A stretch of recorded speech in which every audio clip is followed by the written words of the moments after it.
NCERT में पढ़ना हमें क्या पहला पढ़ना है, पहला चैप्टर है एनसीईआरटी का संख्या पद्धति। क्या पढ़ना पहले? संख्या पद्धति। संख्या पद्धति में उसमें हम लोग को पढ़ना है परिमेय पढ़ना है, दशमलव प्रसार पढ़ना है, इस तरह का बहुत सारा उसमें क्वेश्चन है संख्या पद्धति में। तो इसी तरह हम लोग उसमें लगता है कि 1.6 या फिर 1.5 तक ऐसा ही कुछ है चैप्टर, पर हम लोग को पहले पढ़ना है क्या संख्या पद्धति। तो संख्या पद्धति पढ़ने से पहले हम लोग को थोड़ा जानकारी होना चाहिए उसके बारे में, उसके पहले आगे के बारे में उसको जानकारी होना चाहिए, उसके बाद ही हम लोग मैथ बना पाएंगे संख्या पद्धति का। तो पहले उसको जानकारी लेने के लिए कुछ हम बोर्ड पर लिख दिए हैं, उसके बारे में कुछ थोड़ा परिचय कर दिए हैं जो कि याद होना चाहिए। तो देखिए पहले है प्राकृतिक संख्या नेचुरल नंबर। क्या है पहला? प्राकृतिक संख्या नेचुरल नंबर। प्राकृतिक संख्या किसे कहते हैं? तो गिनती की संख्या को प्राकृतिक संख्या कहते हैं। किसे कहते हैं? गिनती की संख्या को प्राकृतिक संख्या कहते हैं। जैसे में 1 2 3 4 डॉट डॉट डॉट अनंत तक। दूसरा पढ़ना है पूर्ण संख्या होल नंबर। पूर्ण संख्या होल नंबर गिनती की संख्या को शून्य से प्रारंभ करने पर पूर्ण संख्या कहलाती है। गिनती की संख्या को शून्य से प्रारंभ करने पर पूर्ण संख्या कहलाती है।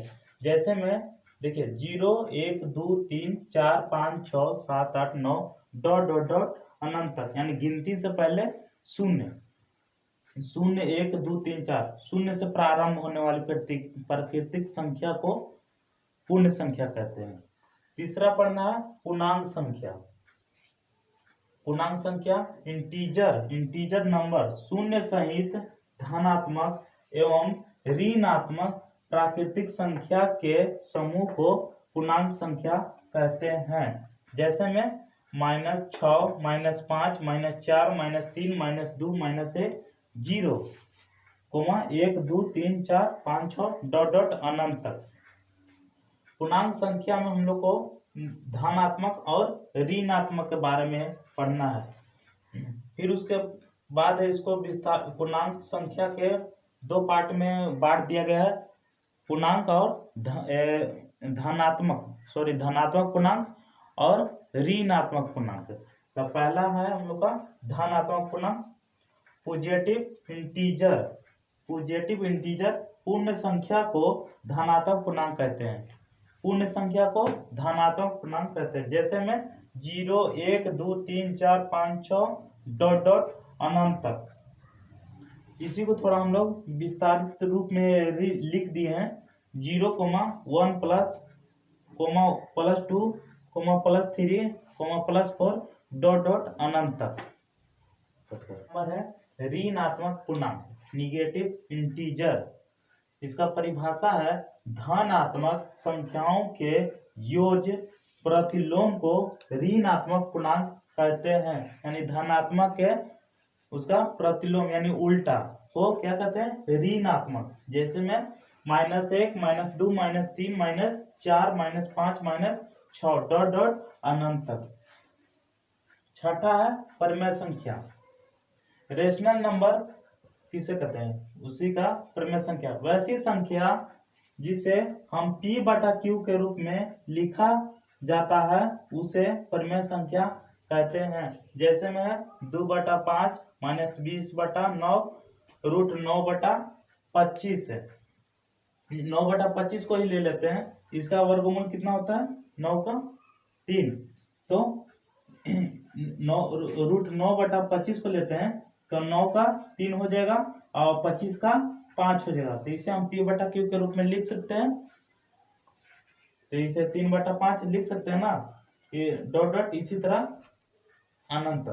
अब आते हैं 7वां नंबर है अपरिमेय संख्या।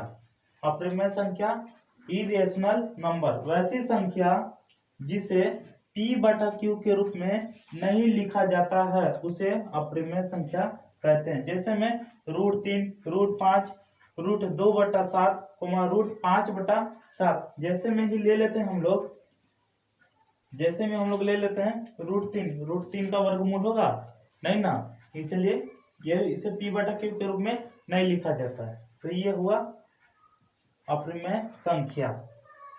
8वां है वास्तविक संख्या, रियल नंबर।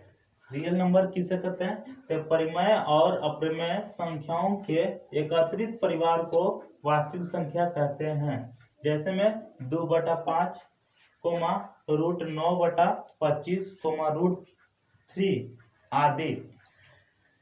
2/5 को p/q के रूप में लिख सकते हैं, 2/5 को लिख सकते हैं, और √9/25 को भी लिख सकते हैं, इसको भी लिख सकते हैं p/q के रूप में, और √3 को ले लेते हैं, इसे नहीं लिख सकते p/q के रूप में। क्या बोल रहा है कि परिमेय और अप्रमेय संख्याओं के एकत्रित परिवार को, तो इसमें दोनों मिले हुए हैं, इसे p/q के रूप में लिख सकते हैं और इसे नहीं लिख सकते हैं। ये दोनों मिला हुआ है, तो दोनों एकत्रित परिवार को क्या कहते हैं? वास्तविक संख्या कहते हैं।